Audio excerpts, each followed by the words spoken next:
ஓம் ஸ்ரீ குருபியோ நமக. ஓம் ஸ்ரீ மகா பெரியவா சரணம். மார்ச் 12 வரும் புதன்கிழமை மாசி மகம்.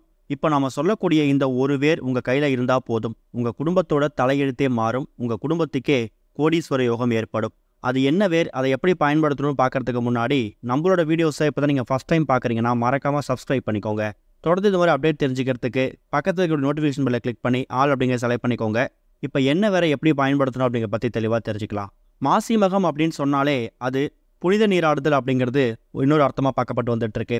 அன்றைய தினம் நம்ம வீடு பக்கத்தில் இருக்கக்கூடிய நீர்நிலைகளில் போயிட்டு புனித நீராடி தெய்வங்களை வழிபடுறது ரொம்ப ரொம்ப முக்கியமான ஒரு விஷயம். சொல்லப்போனால் நாம் புனித நீராடல் போகக்கூடிய அந்த நேரத்தில் உங்கள் வீடு பக்கத்துடைய எல்லா தெய்வங்களும் ஆற்றங்கரைக்கோ இல்லை புனித நீராடலுக்கோ வந்து நீராடிட்டு போவாங்க அப்படிங்கிறது காலம் காலமாக பின்பற்றக்கூடிய அற்புதமான ஒரு வழிமுறை. மாசி மகத்தன்னைக்கு புனித நீராடணும்னா பாவங்கள் சாபங்கள் விலகும் அப்படிங்கிறது முன்னோர்கள் வாக்கு. அந்த அளவுக்கு ஒரு விஷயத்தையும் பார்த்து பார்த்து பண்ணணும். மாசி மகம் அப்படின்னா என்ன? ஒரு வருடமும் மாசி மாதத்தில் வரக்கூடிய மகம் நட்சத்திரம் என்றைக்கு வருதோ அன்றைய தினம் தான் மாசி மகம். அப்படி பார்த்தீங்கன்னா வரப்போகிற 12ஆம் தேதி, அதாவது மார்ச் 12 புதன்கிழமை அதிகாலை சரியா 3:52 தான் மகம் நட்சத்திரம் பிறக்குது. அது மறுநாள் மார்ச் 13 வியாழக்கிழமை அதிகாலை 5 மணி வரைக்கும் இருக்கு. அன்னைக்கு புதன்கிழமை 7:09 யமகண்டம், 12:01 ராகு காலம். இந்த 2 நேரத்தை தவிர மற்ற நேரங்களில் நீங்கள் புனித நீராடுறதா இருக்கட்டும், வழிபாடு செய்யறதா இருக்கட்டும், இது எல்லாத்தையும் நீங்கள் தாராளமாக செய்யலாம். குறிப்பாக அன்றைய தினம் எந்த தெய்வத்தை வணங்கணுங்கிற கேள்வி நிறைய பேருக்கு இருக்கு. மாசி மகத்தன்னைக்கு எல்லா தெய்வங்களையும் வணங்குறதுக்கு அற்புதமான ஒரு நாள் அது. அதுலேயும் குறிப்பாக சிவன் பார்வதி குடும்ப தெய்வங்களை வணங்குறதுக்கு அற்புதமான ஒரு நாள். அதாவது சிவபெருமான் பக்கத்தில் விநாயகரும் பார்வதி தேவி மடியில முருகப்பெருமானும் அமர்ந்திருக்கிற மாதிரி சிவன் பார்வதி குடும்ப புகைப்படம் ஒன்று பார்த்துருப்பீங்க. அது இன்டர்நெட்லையும் இருக்கும். கூடுமான அளவுக்கு அந்த ஃபோட்டோ நிறைய பேரில் இருக்கும். இல்லாதவங்க உங்களோட உள்ளங்கை அளவுக்கு இருந்தால் கூட போதும், அந்த ஃபோட்டோவோட வாங்கிட்டு வந்து வீட்டோட பூஜையில் வச்சு பூஜை பண்ணிட்டு என்னென்ன நெய்வேத்தியங்கள் செஞ்சு வச்சு படைக்க முடியுமோ அதை தாராளமாக சிவன் பார்வதி குடும்பத்துக்கு மொத்தமாக நீங்கள் வழிபாடு நடத்தலாம். அது மூலயமா குடும்பத்தில் இருக்கக்கூடிய ஒற்றுமை அதிகமாகும். மனக்கசப்புகள், சண்டை சச்சரவுகள், தேவையில்லாத குழப்பம், கருத்து வேறுபாடுகள் இது எல்லாமே முற்றிலும் காணாமல் போயிடும். இன்னொரு பக்கம் அமாவாசை மாதிரியான நாட்களில் பித்ருக்களுக்கு வழிபாடு செய்யறதுக்கும் பித்ருக்கடன் பித்ரு சாபத்தை நீக்கிறதுக்கான என்ன வழிமுறைகள் செய்கிறீங்களோ அதை தாராளமாக மாசி மகத்தன்னைக்கும் செய்யலாம். மாசி மகத்தன்னைக்கு புனித நீர்நிலைக்கு போனீங்கன்னா அங்கே பித்ரு சாபம் பித்ருக்கடை தீர்த்து வைக்கிறதுக்காகவும் தர்ப்பணம் கொடுக்கறதுக்காகவும் நிறைய பேர் காத்திருப்பாங்க. அவங்கள போய் பார்த்தாலே உங்கள் முன்னோர்களுக்கான பித்ரு வழிபாட்டை நீங்கள் செஞ்சுட்டு வரலாம். கும்பகோணத்தில் இருக்கக்கூடிய மகா குளத்தில் வருடம் மாசி மகம் நடக்கும். அதுவே 12 வருஷத்துக்கு ஒரு முறை நடக்குது அப்படின்னா அது மகாமகம். அந்த மாசி மகா குளத்தில் மாசி மகத்தன்னைக்கு எக்கச்சக்கமான புனித நதிகளை வந்து நீராடி அவங்களோட பாவங்களை போக்கிப்பாங்க அப்படிங்கிறது காலம் காலமாக இருக்கக்கூடிய மிகப்பெரிய நம்பிக்கை. அந்த வகையில் ஒருவேளை உங்களால் கும்பகோணத்தில் இருக்கக்கூடிய மாசி மகா குளத்துக்கு போய் கலந்துக்கிட்டு அதில் நீராடி வழிபட முடிஞ்சால் கட்டாயம் பயன்படுத்திக்கோங்க. இல்லைனா உங்கள் வீடு பக்கத்தில் இருக்கக்கூடிய நீர்நிலைகளை போய் நீராடி தாராளமாக உங்களோட பாவங்களையும் சாபங்களையும் தெரிந்தோ தெரியாமலோ எவ்வளோ பாவங்கள் செஞ்சுருக்கலாம், எவ்வளோ சாபங்கள் நமக்கு வந்திருக்கலாம், அது எல்லாத்துக்கும் விமோச்சனம் பெறுவதற்கான ஒரு அற்புதமான வழிபாடு தான் இந்த மாசி மக வழிபாடு.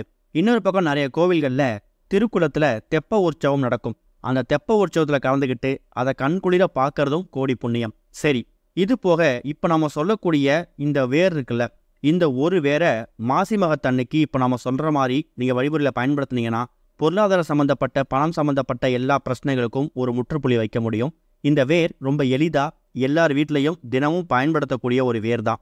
அது என்ன வேர் அப்படின்னா கொத்தமல்லி வேர். கொத்தமல்லி வேர் அப்படிங்கிறது உங்களுக்கு ராஜயோகத்தையும் கோடீஸ்வர யோகத்தையும் அள்ளித்தரக்கூடிய அற்புதமான ஒரு வேர். தன ஆக்ரோஷ்ண மூலிகையில் இதுவும் ஒன்று. சொல்லப்போனால் அந்த காலத்தில் நம்மளோட முன்னோர்கள் பெரிய பெரிய ராஜாக்கள் எல்லாமே இந்த கொத்தமல்லி வேர் இருக்குல்ல, இந்த கொத்தமல்லி வேரை நகம்படாமல் கிள்ளி எடுத்து அதை தாயத்து பண்ணி அவங்களோட கையிலையும் இடுப்புலையும் கட்டிப்பாங்களாம். அது மூலயமா எதிரிகள் யாரும் இருக்க மாட்டாங்களாம். அப்படியே வரக்கூடிய எதிரிகளும் நண்பர்களாக மாறுவாங்க. போட்டி போறாமல் இருக்காது. என்னைக்குமே ராஜாவாக வாழ முடியும் அப்படிங்கிற நம்பிக்கை அவங்களுக்கு இருந்திருக்குதான்.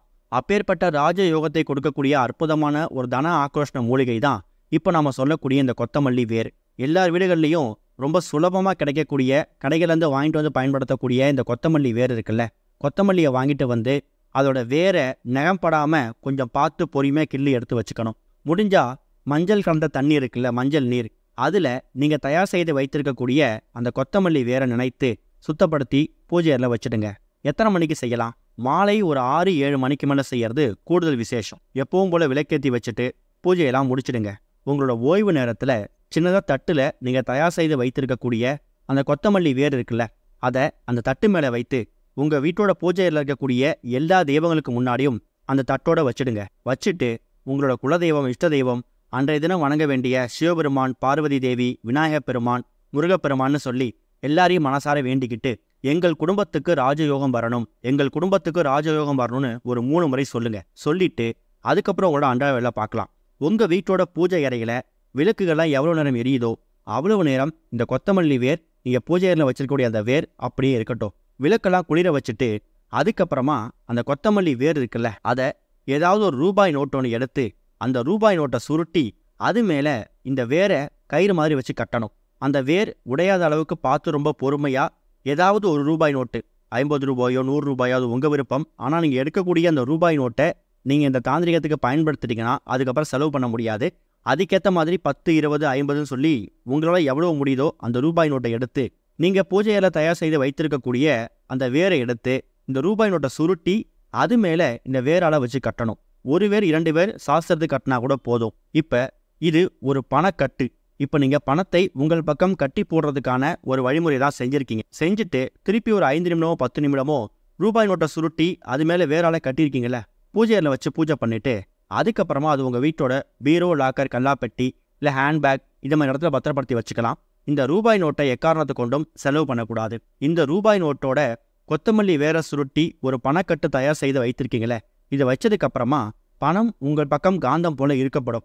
அதை விட முக்கியமானது, உங்களிடம் இருக்கக்கூடிய பணம் உங்க கையை விட்டு போகாம கட்டி போடப்படும். இது எப்படி சாத்தியமாகும் அப்படின்னு கேட்டிங்கன்னா, மாசி மகம் மாதிரியான சில விசேஷமான நாட்கள்ல இந்த பிரபஞ்சத்தோட சக்தி அப்படிங்கிறது ரொம்ப அதிகமாக இருக்கும். சொல்லப்போனால் மாசி மகம் பொதுவாக வளர்பிறை நாட்களில் வரும், இல்லைனா பௌர்ணமி தினத்தில் வரும். மார்ச் 12 வளர்பிறை நாள் தான், மார்ச் 13 பௌர்ணமி. மார்ச் 12ஆம் தேதி உங்களுக்கு இரவு முழுக்க விடிய காலை வரைக்கும் கூட உங்களுக்கு மகம் நட்சத்திரம் இருக்கு. அந்த மகம் நட்சத்திரம் முடியறதுக்குள்ள நீங்கள் தயார் செய்து வைத்திருக்கக்கூடிய அந்த வேரை ரூபாய் நோட்டில் கட்டி இந்த ஒரு பணக்கட்டை தயார் செய்து பீரோவில் வச்சுடுங்க. அவ்வளோ சீக்கிரம் அந்த வேர் அப்படிங்கிறது காய்ந்து போகாது.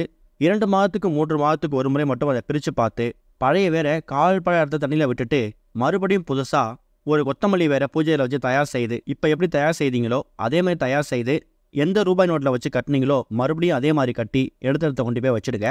வெள்ளி மற்றும் செவ்வாய்க்கிழமைகளில் இந்த ஒரு பொருளுக்கு தூபதீபம் போடுறதையும் வழக்கமாக வச்சுக்கோங்க. கூடுமான அளவுக்கு சுத்தபத்தம் இல்லாமல் இதை தொடரதை தவிர்க்கிறதும் நல்லது. பார்க்கறதுக்கு ரொம்ப எளிமையான பரிகாரம் மாதிரி தெரியும்.